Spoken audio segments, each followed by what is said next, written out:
a literal race to the top.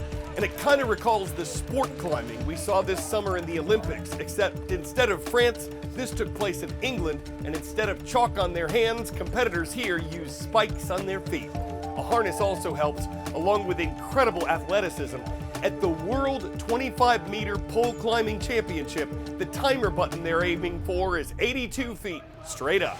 And the world record time, according to an organizer, is just under 9 seconds, though the fastest climber last weekend did it in 9.9 seconds. There are cash prizes available, but some of the merchandise for the fastest climbers includes a hedge trimmer kit, a pressure washer, a new climbing harness, and a chainsaw, which all kind of fit the theme here. A former champion says pole climbing's all about speed and skill, but more about speed. We wonder if this is the logical next step for kids who love climbing trees or lumberjacks.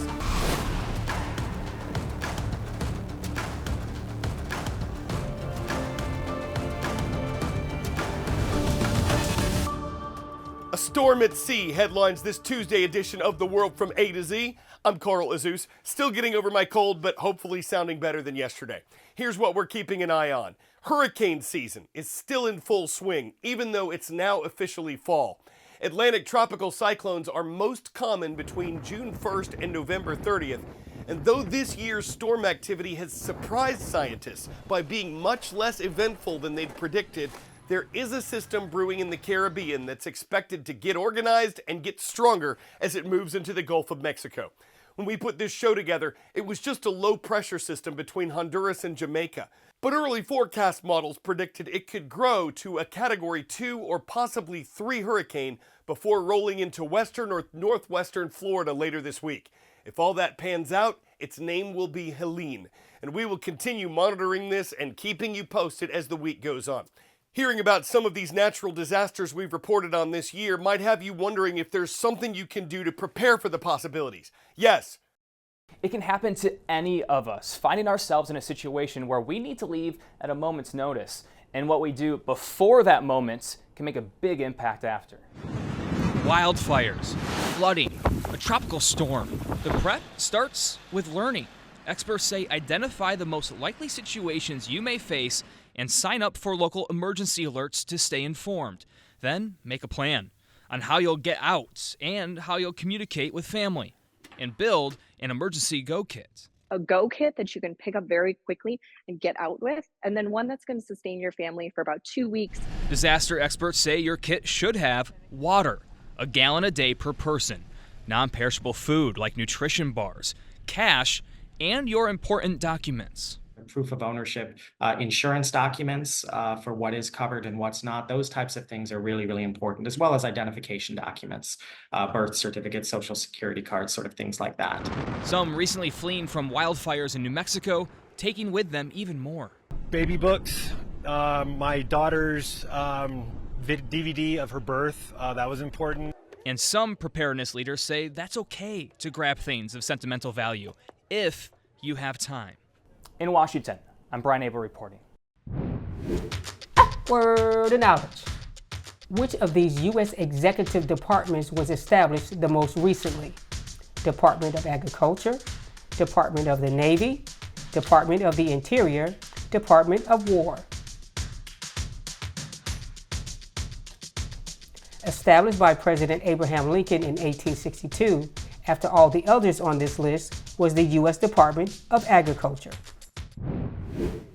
President Lincoln called it the People's Department. At the time the USDA was established, roughly 50% of Americans lived on farms. That number is about 2% today. But the Department of Agriculture's grown considerably since the 1860s. It still oversees policies related to farming, but it's now involved in land development, food science, nutrition, conservation, and governmental climate programs. One of the many things the USDA does is certify whether some of the groceries we buy are organic. How is that defined? From fruits to veggies, eggs, and nuts. You can find the word organic on many different foods at the store, but what exactly does that mean? If produce is grown in soil that has not been sprayed with certain substances like fertilizers and pesticides for at least 3 years before harvest, the USDA considers it organic. Dr. Sanjay Gupta says reducing one's exposure to those chemicals is important, as he says high pesticide levels in foods have been linked to increased cancer risk, diabetes, and cardiovascular disease, a reason going organic continues to gain popularity. In 2010, an estimated $26.9 billion is estimated to have been spent in the U.S. on organic foods. By 2021, sales reached $52 billion, according to the Nutrition Business Journal. But as demand increases, so does the cost. So then the question is that organic label really worth it? And the answer is it might be.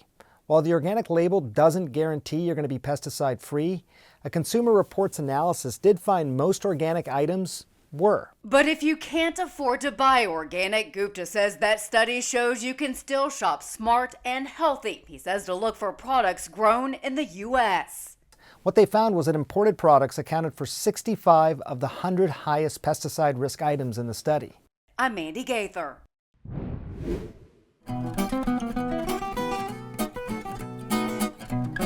On this date in world history, American aviator Jimmy Doolittle actually did a lot for his field. On September 24, 1929, he took off and landed using only instruments, proving that flying blind without seeing the plane's surroundings was possible. It was another milestone in aviation.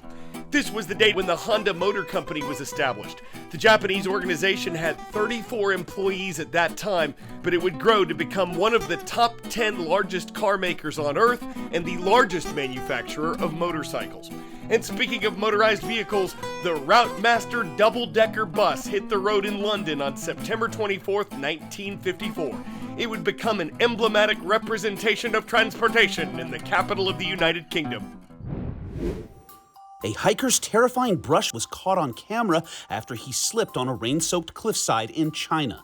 42-year-old Yang Meng was hiking up an eastern province mountain when he suddenly slipped, sliding helplessly down the rocky cliffside while his 360-degree camera recorded it all. The hiker's fall was miraculously stopped by some cliffside shrubs, which saved his life, leaving him instead with only scrapes and bruises. Meng says the experience gave him cause to reflect on life, but says he's driven to explore even more than before, despite his horrifying mountainside slide.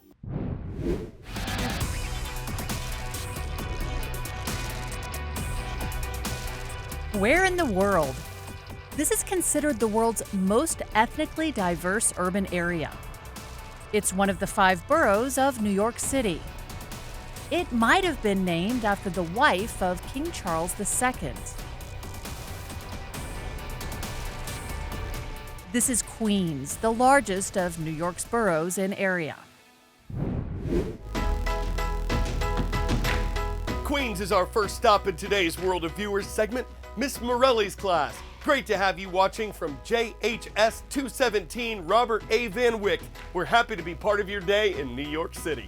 We'll swing south next to the Palmetto State. Mrs. Elrod's class is online at Palmetto Middle School. It's in the town of Williamston, South Carolina. And in the prairie state of Illinois, Mr. Claxton's class is awesome like Fridays. Big hello to the Redbirds at Alton High School in the city of Alton.